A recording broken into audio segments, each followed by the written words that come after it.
আমরা এখন lovers point থেকে বেরিয়ে পড়েছি। পেশক রোড ধরে আমরা এগিয়ে চলেছি। এই পেশক রোড ধরে আমরা এখন তিস্তা বাজার অবধি যাব। তারপর তিস্তা বাজারের পর থেকে আমরা NH10 ধরব। তারপর আমরা ধরব ঋষি রোড। সেই ঋষি রোড ধরে আমরা পৌঁছে যাব আজকে আমাদের গন্তব্য কালিম্পং। তাহলে চলুন দেখা যাক এখন বর্তমানে তিস্তা বাজারের কি অবস্থা, রাস্তা কেমন, কালিম্পংয়ে যাওয়ার রাস্তাই বা কেমন, সব কিছুই আপনাদের দেখাই।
আমরা এখন তিস্তা বাজারে কাছে এসে পৌঁছেছি।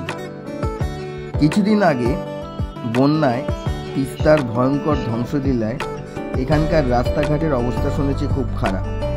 দেখি সামনে কীরকম রাস্তা পাই। এখন আমরা একটা কাঠের তৈরি টেম্পোরারি ব্রিজের ওপর দিয়ে নদী পার হচ্ছি।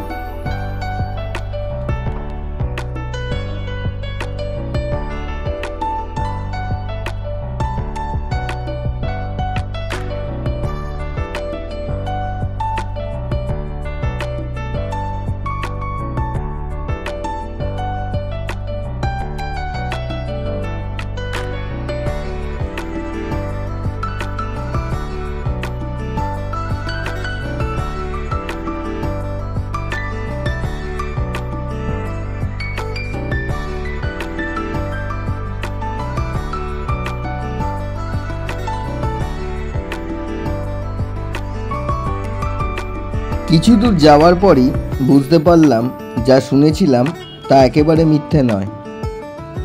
রাস্তার অবস্থা সত্যিই খুব খারাপ। রাস্তা এখনো পুরোপুরি তৈরি হয়নি।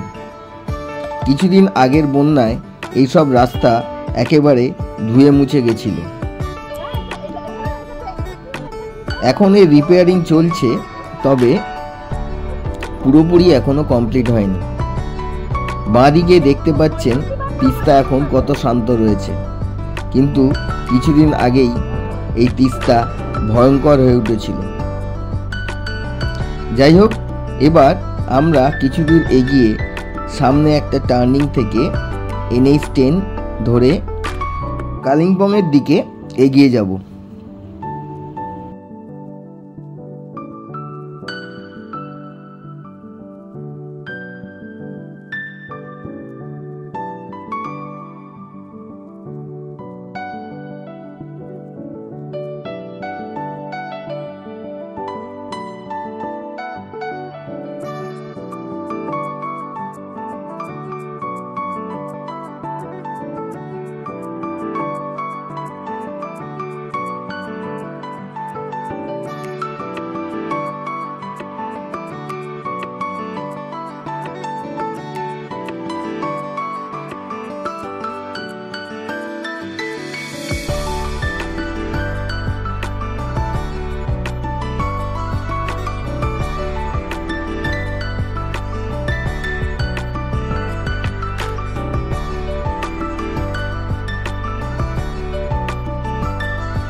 National Highway 10.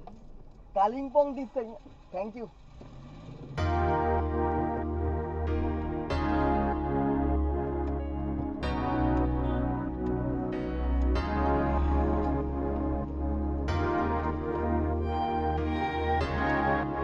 স্যার কালিম্পং দিচ্ছে না, কালিম্পং।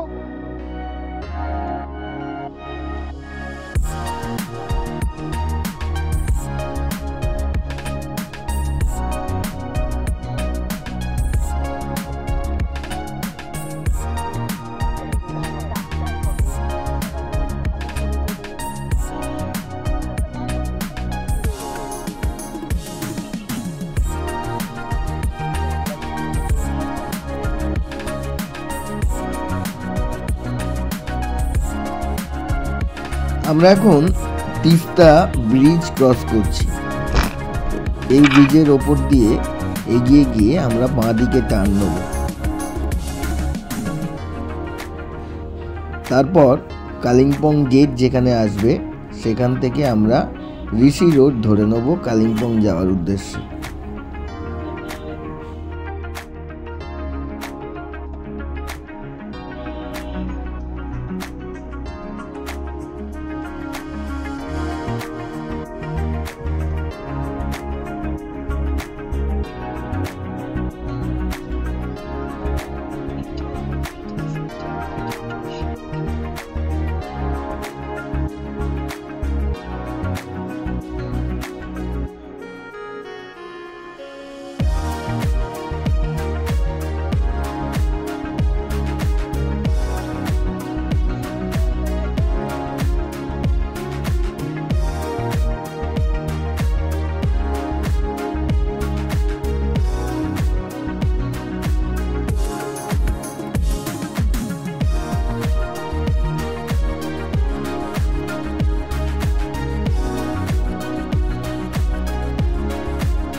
সামনে দেখা যাচ্ছে কালিম্পংয়ে প্রবেশের গেট।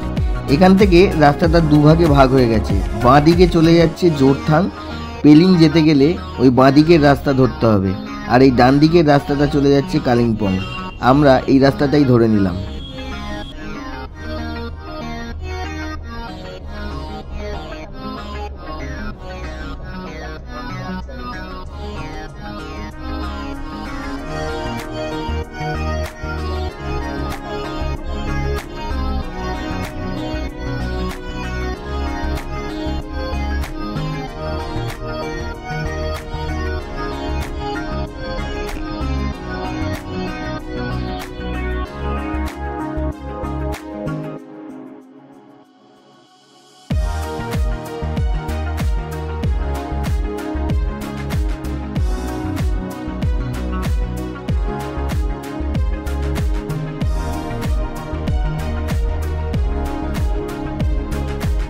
এই রাস্তা খুব একটা খাড়া না, তবে বেশ কিছু শার্প টার্নিং আছে। এখানে দেখুন আমরা কতটা টার্ন করছি একটা পাহাড় থেকে আর একটা পাহাড়ে যাওয়ার জন্য।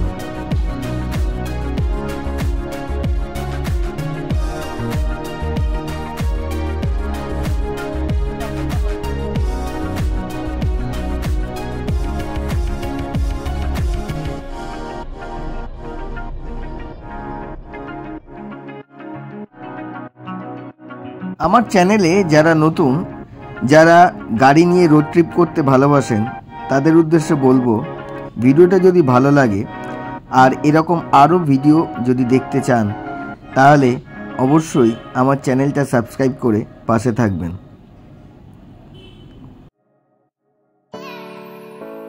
এখানে যেটা দেখতে পাচ্ছেন, যখন কোভিড চালু হয়েছিল বা কোভিডের বাড়বাড়ন্ত ছিল, তখন এখানে কোভিড টেস্ট করে তবে কালিম্পংয়ের দিকে যেতে হতো বা কালিম্পং থেকে শিলিগুড়ির দিকে আসতে হতো।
আমরা প্রায় কালিম্পং পৌঁছে গেছি। কালিম্পংয়ে আমরা টিটোস হোমস্টেতে ছিলাম। এই হোমস্টের রিভিউ আমি আমার এই চ্যানেলে দিয়েছি। যদি না দেখে থাকেন, প্রয়োজন মনে করেন, আমি আই বটনে এর ভিডিও দিয়ে দেবো, আপনারা দেখে নিতে পারেন। আজকের ভিডিও আর বেশি লেন্দি করব না, এখানেই শেষ করব। পরবর্তী পর্বে কালিম্পংয়ে আমরা যে সমস্ত সাইট সিইং করেছি তার ডিটেলস ভিডিও আপনাদের সাথে শেয়ার করব। তাই যারা আমার চ্যানেলে নতুন, সেই সমস্ত ভিডিও দেখতে অবশ্যই আমার চ্যানেলটা সাবস্ক্রাইব করে নেবেন।